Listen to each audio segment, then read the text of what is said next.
Hi guys মৰণা এটি mini ব্লগলৈ আপোনালোকক আকৌ স্বাগতম জনাইছোঁ। এয়া মই আজি এখন আহিছোঁ বাৰটা চাৰিআলিত থকা এখন দোকানলৈ। সেইখন দোকানত বহুত ধৰণৰ বস্তু পোৱা যায়, যেনে ফ্ৰিজ, ইলেক্ট্ৰিক জগ, ষ্ট্ৰি আৰু বহুত কিবা কিবি ইয়াত পোৱা যায়। টিভি পোৱা যায়। মোৰ ফেমিলিৰে এজন মানুহে আজি ৱাশ্বিং মেচিন ল'বৰ বাবে দোকানখনলৈ আহিছিল, লগতে আমিও আহিছিলোঁ। চালোঁ কেনেকুৱা ল'লে ভাল হ'ব।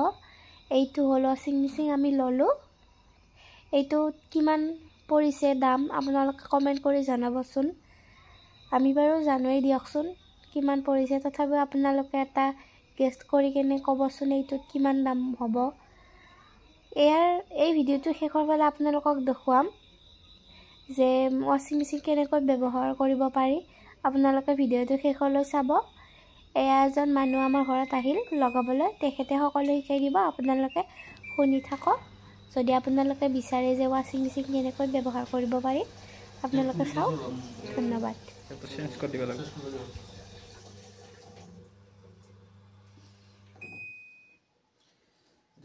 एक कैपेसिटी है 6.5 केजी, 6.5 केजी तो वाला শুকান কাপোৰ হয়। 6.5 কেজি কাপোৰ একলো ধুব পাৰবো। কাপোৰটো ডাইৰেক্ট ইয়াতে দি দিলে হ'ল। ডিটাৰজেন্টটো ইয়াত দিব পাৰে সাৰ্ফটো, আৰু ইয়াত তিনি কিনে ডাইৰেক্ট কাপোৰৰ ওপৰতো দিব পাৰে। যেনেকৈ সুবিধা হয়। ৱাশ্বিং মেচিনৰ কাৰণে চব সাফে ব্যৱহাৰ কৰিব পাৰে, কিন্তু লিকুইডটো হ'লে বেছি ভাল। ৱাশ্বিং মেচিনৰ কাৰণে লিকুইড দিলে ইয়াত কাপোৰৰ ওপৰত দিলে হৈ গ'ল। কাপোৰৰ ওপৰত দিলে হয়। চবে ব্যৱহাৰ কৰিব পাৰে, অসুবিধা নাই, কিন্তু লিকুইডটো বেছি ভাল। এইটো ভিতৰত এইটো আপোনাৰ এইটো ফিল্টাৰ, লিন ফিল্টাৰ হয়। ইয়াত যিবিলাক পানীটো পঙা লেতেৰা চুলি ফুটা এইবিলাক কাপোৰত আহা ইয়াত সোমাব। আধামান নহ'লে খুলি চাফা কৰি আকৌ লগাই দিলে হয়। কাপোৰ চাফা ঢাকনি বন্ধ কৰিব, পাৱাৰ অন কৰিব, টেপটো এনি টাইম খোলা। ঠিক আছে, ইয়াতে পাৱাৰটো অন কৰিব। অন কৰাৰ পিছত আহিব প্ৰগ্ৰেম মানে কাপোৰ কি কাপোৰ ধুব, কোনটো ভাগত ধুব। ঠিক আছে, অন কৰাৰ লগে লগে লাইটটো অটোত আহিবই। অটোত আহিব জেনেৰেল কটন কাপোৰ বা মিক্সাৰ কাপোৰটো ইয়াত অটোত চব কাপোৰ একলগ দিব পাৰিব। প্ৰগ্ৰেম চুইচটো দুবাৰ প্ৰেছ কৰি দিয়ক। ক'ত আহিছে ৰেগুলাৰ, অকল কটন কাপোৰ ধুব লাগিলে ৰেগুলাৰত। আকৌ দুবাৰ প্ৰেছ কৰি দিয়ক ষ্ট্ৰং, হেভি কাপোৰ, জিন্স, ব্লেংকেট সেইবিলাক। আকৌ দুবাৰ দিয়ক কুইক ৱাছ।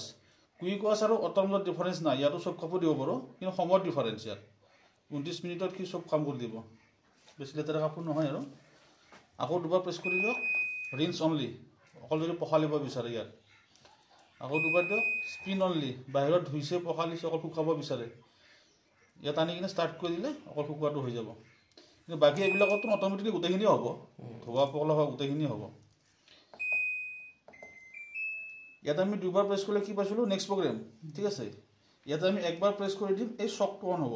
এতিয়া অফ হৈ আছে, দেখিছেনে লাইটটো? চক মানে জিকাই ৰখা। ইয়াত যদি জিকাই ৰাখিব বিচাৰে অলপ সময় কাপোৰটো, যেনে বাল্টিত ৰাখোঁ আমি জিকাই, সেইটো দুবাৰ দিলে আকৌ ইয়াতে আহিব। আকৌ যদি একবাৰ দিয়ে আকৌ চকটো অন হ'ব। গোটেইটা তেনেকুৱা প্ৰগ্ৰেম। অন কৰক, যদি চক লাগে চকটো একবাৰ প্ৰেছ কৰি দিয়ক, অন কৰি দিয়ক, দি কিনে ষ্টাৰ্ট কৰি দিয়ক। এই ৱাটাৰ লেভেলটো নিজে ল'ব, ৱাটাৰ লেভেল নিজে ল'ব কাপোৰৰ হিচাপত, আমি ছেট কৰিব নালাগে তাত। তো কাপোৰটো ওজন কৰিব, কৰি যিমান লাগে সি লৈ ল'ব।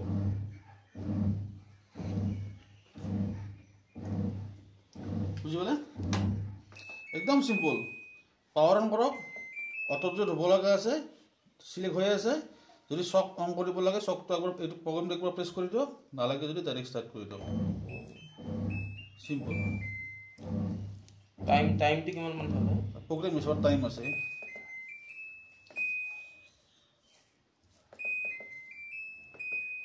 অটোত ধুব লাগিলে আপোনাৰ 54 মিনিট লাগিব। চব কাপোৰ চব ৰেগুলাৰ 51 মিনিট। যদি অটোত থৈ দিলোঁ মই, শুকোৱা ধোৱা গোটেই একলগ থৈ দিব, গোটেইখিনি ক্লিয়াৰ হৈ পেলাই সি অট'মেটিক বন্ধ হৈ যাব। তাৰপিছত কাপোৰ তুলি দিলে হ'ল। এলাৰ্ম বাজিব সৰুকৈ এটা, সেইখিনি আৰু বেলেগ নাই। 29ৰ কম নাই আৰু 29ৰ তলত নাহিব। এইটো লেতেৰা কাপোৰ বেছি নহ'লে কম লেতেৰাবিলাক বাকী দিব পাৰে। তেনেও কাপোৰ দিয়ে যে দি চাওক, এইখিনিয়ে বেলেগ নাই।